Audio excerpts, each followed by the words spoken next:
बाबर डोगर साहब, इमरान खान साहब का कुछ अरसे के बाद हम देख रहे हैं कौमी असम्बली में खिताब, बड़ी मुश्किलात भी उनको रही, यहाँ से उनको वोट भी लेना पड़ा एतमाद का, और उसके बाद आपने देखा कि जब सेशन शुरू हुआ ये बजट का बड़ा अहम था और कहा गया हम बजट पास नहीं होने देंगे, बहुत कुछ होगा, फिर वो किताबें चलना। ख्वाजा आसिफ ने भी जो तकरीर की बड़े जज्बाती हो गए थे, वो कह रहे हैं जी हमारी जगह कोई और ले रहा है।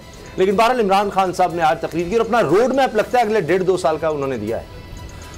उसामा साहब देखें, आज जिस तरह से उन्होंने तकरीर की और उन्होंने तकरीबन वो सारे इश्यूज़ जो कि असम्बली में डिस्कस होने चाहिए थे, जिस पे असम्बली में बहस होनी चाहिए थी अगर असम्बली के हालात नॉर्मल होते, उन तमाम इश्यूज़ पे क्लैरिटी दी है, उस तमाम इश्यूज़ पे अपना विजन दी है। यही वो चीज़ थी जो अपनी पहली तकरीर में करना चाह रहे थे, जब अपोजिशन ने उनको तकरीर नहीं करने दी। तो आज बड़ा अच्छा एक चीज़ हुई कि असम्बली में एक दोनों पार्टियों में एग्रीमेंट हुआ, अपोजिशन और हुकूमत में, और एक एग्रीमेंट के तहत ये भी ठीक है कि एक ही चीज़ को डंडोरा पीटते रहना कि लूट के खा गए, लूट के ले गए, वो अकाउंटेबिलिटी के दायरे आज़ाद हैं, अदालतें आज़ाद हैं।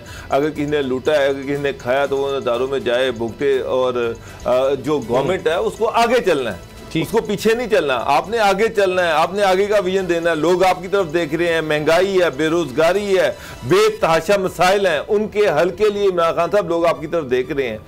और आज बिल्कुल ठीक है, अगर आज अपोजिशन को आपने नहीं लिताड़ा या उनको ये नहीं कहा कि ना ये लुट के खा गए, ये हो गया, उसकी बजाय आपने अपना विजन दिया, सारी कौम ने सुना। और ये इसमें कोई शक नहीं है कि ये पहली दफ़ा मैं देख रहा हूँ कि अमेरिका के ख़िलाफ़ डट के कोई खड़ा हुआ है। कल जो चाइनीज़ टेलीविज़न को इंटरव्यू दिया गया वो बड़ा ज़बरदस्त था, सारी कौम ने उसको अप्रिशिएट किया। बैरून में जो पाकिस्तानी है उनके फ़ख्र से सर तन गए, वो पाकिस्तानी जिनको ये आदत थी ये सुनने की कि हमारी हुकूमतें, हमारे हुक्मरान किस तरह अमेरिका की एक बात के आगे सर झुका दिया करते थे, मगर अमेरिका की गुलामी कबूल कर लिया करते थे, किस तरह से अमेरिका ने हमें पराई जंगें लड़वाई, किस तरह से हज़ारों पाकिस्तानी इसमें मरे, और पाकिस्तान को क्या मिला? पाकिस्तान को, लेकिन सर हुक्मरानों को तो कुछ मिलता होगा, पाकिस्तान को देकर के जो हुकूमत आपकी चलती रहेगी। तो ये इमरान खान साहब ने खतरा भी तो मोल लिया, इसके नुकसानात भी तो हैं, उस पर भी तो तवज्जो देनी चाहिए, उस पर भी नजर रखनी चाहिए। सबको अच्छा लगता है कि इमरान खान ने अमेरिका को लताड़ दिया, ये कर दिया। पहले लोग कोई बेवकूफ तो नहीं थे, कुछ सोच समझ के ही करते थे कि अमेरिका को खुश रखना है। उसका हल जो है वो बिल्कुल, आपकी बात बिल्कुल ठीक है कि America world power, economic power है, सुपर पावर है, बहुत सारे अदारे उसके कंट्रोल में है, मालियाती अदारे उसके कंट्रोल में है। हम अमेरिका से लड़ने की पोजीशन में नहीं है, लेकिन ये भी नहीं हो सकता कि हम अमेरिका के लिए पाकिस्तानियों की कुर्बानी दे दें, अपने मुल्क की कुर्बानी दे दें, अपना बेड़ा गर्क कर लें, अपने आप को तबाह कर लें। उसकी मिसाल दी है इमरान खान ने, किस तरह से 45,000 लोगों ने अपनी जानें दी। अमेरिकी ड्रोन जो थे वो पाकिस्तान को टारगेट करते रहे, पाकिस्तानियों को वो मारते रहे, वही पाकिस्तानी जो है वो बदला लेने के लिए वो बम ब्लास्ट करते रहे, और सारा नुकसान हमारा हुआ। 150 अरब डॉलर, आज एक 2-2 अरब डॉलर के लिए हम IMF और इधर दुनिया के किसी भीख मांगते फिर रहे हैं, हाथ में हमने भीख का कटोरा पकड़ा हुआ है, और 150 अरब डॉलर हमने उस जंग में हार दिए। मिला क्या पाकिस्तान को? अमेरिका ने जब जाना था वो उठ के चला गया, क्या आपने उसका उन्होंने वो नुकसान पूरा किया? वो उसके बावजूद आपसे कहता रहा डू मोर, वो फिर ये कहता रहा कि पाकिस्तान ने दोगला रोल प्ले किया, फिर वो ये कह रहा है कि जिना अफगानिस्तान में तालिबान के साथ पाकिस्तान मिला हुआ था और अमेरिका को ये जंग हरवाने में पाकिस्तान ने मरकजी रोल प्ले किया। अमेरिका के हाथों हम खेले भी, अमेरिका के हाथों प्राइस जंग में हम दाखिल भी हुए, अमेरिका की वजह से हमने अपने लोगों को मरवाया, और उसके बाद अपना जो था नुकसान भी किया, और मिला कुछ भी नहीं मासूम इल्ज़ाम के।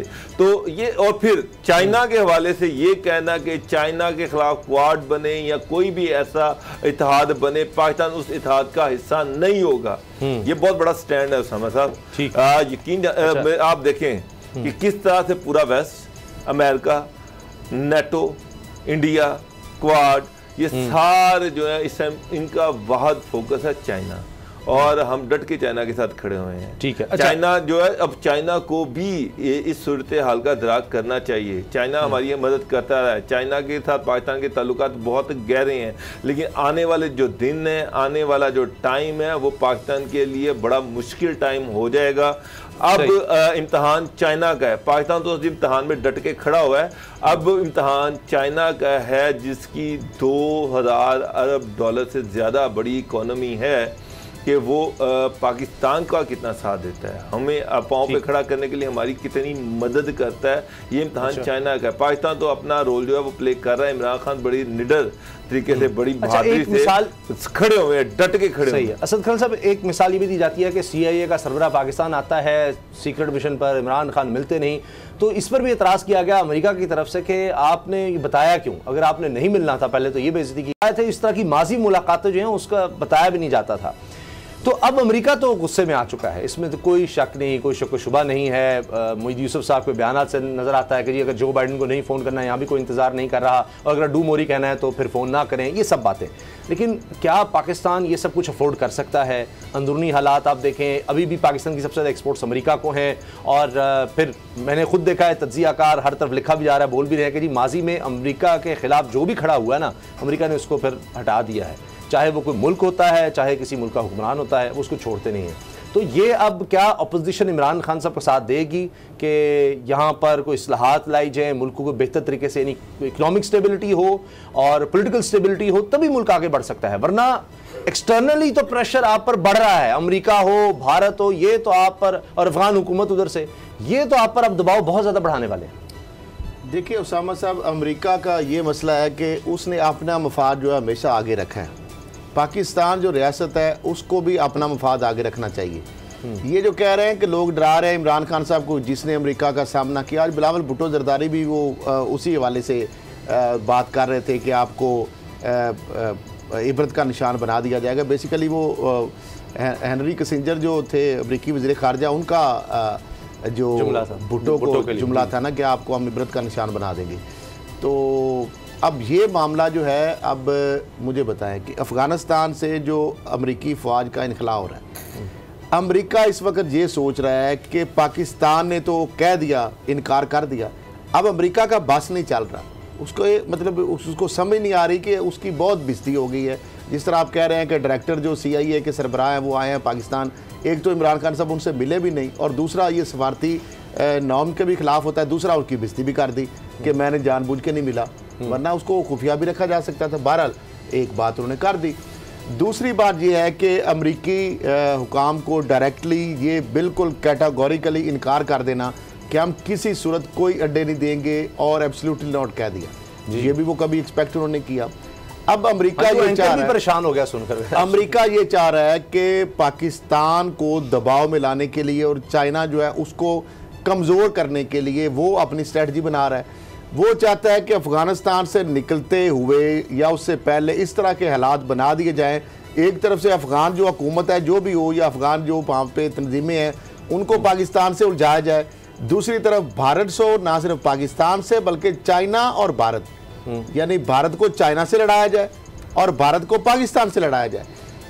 अमेरिका को इससे कोई गरज नहीं है कि भारत कमज़ोर होता है या पाकिस्तान कमज़ोर होता है, वो चाहता है कि इस खित्ते के अंदर किसी सूरत भी इस्तेहकाम ना पैदा हो। अभी देखिए ना, हमारे 2 फौजी शहीद हो गए, खित्ते के अंदर इस्तेहकाम पैदा होगा, बॉर्डर पर 2 फौजी शहीद हो गए, खित्ते के अंदर इस्तेहकाम पैदा होगा तो पाकिस्तान मजबूत होगा। एक मुस्तहकम पाकिस्तान कभी भी वो नहीं चाहेगा अमेरिका कि पाकिस्तान एक मजबूत कंट्री बन के उभरे, क्योंकि मजबूत पाकिस्तान, मजबूत चाइना जो है उसके हवाले से अगर बात की जाए, फिर जो नया अब ब्लॉक बन रहा है रशिया, चाइना और पाकिस्तान, इससे बहुत खौफजदा है। देखिए उसने बाकायदा इसका मुतबादल उसके पास कोई है नहीं, 1 बेल्ट 1 रोड या जिस तरह ग्वादर या जिस तरह CPEC है, उसका तोड़ निकालने के लिए बाकायदा वो मनसूबाबंदी कर रहा है, उसका बस नहीं चल रहा कि इसके काउंटर किस तरह किया जाए। अब भारत है उसको किराए का कातिल बनाने की कोशिश कर रहा है, लेकिन वो भूल जाए कि जिस तरह पाकिस्तान ने एक दुनियावी सुपर पावर रशिया को ख़त्म किया, और उस वक्त यही पाकिस्तानी जो थे जिनको आप दहशतगर्द कहता है अमेरिका, उस वक्त इनको मुजाहिदीन कहा जाता था, उस वक्त इनको असला भी दिया जाता था, इनको फंडिंग भी की जाती थी, इनको तरबियत भी दी जाती थी, उस वक्त ये बड़े प्यारे थे।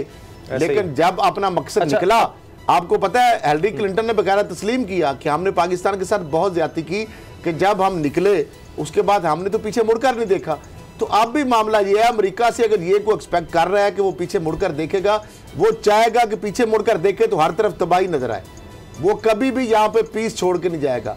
अमेरिका जहां भी गया वहां पे तबाही फैलाई और जहां से निकला उससे ज्यादा तबाही। आज तक जहां से अमेरिका निकला है, मुझे बताएं कहीं भी कोई मुस्तकिल हुकूमत आपको नजर आती है? कभी नहीं, क्योंकि वो अपने मकसद हल करके निकल जाता है। उसके बाद वो जाए बाढ़ में जो लोग भी हैं, अब जो उसकी कठपुतली हुकूमत है वहां पे वो जाके बैठे हुए हैं, वो समझ रहे हैं कि शायद हमारे लिए कुछ करेगा। वो तो अपने लिए कुछ करेगा। भी भुगत रहे होते हैं। अफगानिस्तान में इसी तरह तबाही, अब मैंने जिस तरह आपको अर्ज किया कि हमारे 2 फौजी फिर शहीद हो गए हैं पाक अफगान बॉर्डर पर, ये एक मसला है। वहाँ से दहशतगर्द फायरिंग कर देते हैं और वो जब पाकिस्तान कहता है जी टीटीपी वहाँ से कर रही है, तो वो कहते नहीं यहाँ तो टीटीपी का वजूद ही कोई नहीं है। इस तरह की अफगान हुकूमत बात कर देती है। लेकिन खैरल साहब बड़ा मुख्तसर अगली खबर पर जाने से पहले कि कानून की हुक्मरानी की भी बात की है। उन्होंने कहा जी रियासत मदीना में ये था, इंसाफ था, बराबरी थी, खुद मुख्तारी थी कि लोग यानी ये नहीं था किसी के आगे झुकते नहीं थे। बजट के हवाले से उन्होंने कह दिया कि जी हम मुश्किल में थे और क्या करते, बजट में हमें खसारे का बजट फिर दोबारा बनाना पड़ा है, फिर भी कोशिश की है। इंतखाबी इस्लाहत पर आपको लगता है, क्योंकि ये जो आपने बातें की सब ठीक है, अगर मुल्क अंदर से मजबूत होगा सियासी तौर पर, समाजी तौर पर, सब फिर माशी तौर पर, अब तो जंगें जो है माशी होती हैं। अब चीन की अमेरिका से कोई जंग, कोल्ड वॉर जिसको कहा जा रहा है, वो कोई हथियारों से तो हो नहीं रही, वो तो एक माशी जंग है, इन्फ्लुएंस की जंग है, वो की जा रही है, बयानी की जंग है। तो उसके लिए जब अंदर से मुल्क मजबूत होगा तभी आप तैयार हो सकते हैं। वो आपको होता नजर आ रहा है कि इमरान खान साहब की बात बड़ी ठीक है कि 1970 के बाद जितने भी इंतखाबात हुए हैं वो मुतनाज़ हुए। 2013 का इंतखाब हुआ उसको मुतनाज़ा कहा गया, 2008 का इंतखाब हुआ उसको मुतनाज़ा कहा गया, 2018 का इंतखाब हुआ उसको भी मुतनाज़ा पहले दिन से कहा गया। इमरान साहब कहते हैं कि आप बताएं उसमें क्या धांधली हुई और उसको रोका किस तरह जा सकता है। आए आज मिलकर बैठे।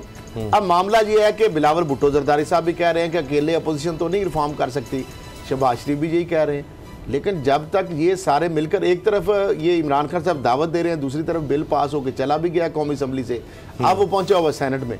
मुझे ये बताएं कि ये एक सेनेट में कर लें, सेनेट में बिल पड़ा हुआ है, सर बिल तो वापस भी हो जाता है, विड्रॉ भी हो जाता है, वो तो पहले भी जो पास करते हैं उसको विड्रॉ भी कर लेते हैं सेनेट में पहले भी। मामला ये है कि जब तक एक पेज पर मिलकर जो भी कंसेंसस होगा इंतखाबी रिफॉर्म्स के हवाले से, अगर तो वो मुतफिका होगा तो फिर तो उसके ऊपर कंसेंसस होगा या उसकी बात तस्लीम होगी। अच्छा, इमरान खान अगर हुकूमत अपने तौर पे कर लेगी ना जी, तो अगर अपोजिशन जमातें इख्तियार में ना आई तो उन्होंने कहा देखें नहीं, हमने तो कहा था, इन्होंने तो टेलर मेड ये अमेंडमेंट की थी, ये तो अपनी मर्जी के लिए, लेकिन चले वो अपनी पेश करें सिफारिशात के लिए क्या होना चाहिए।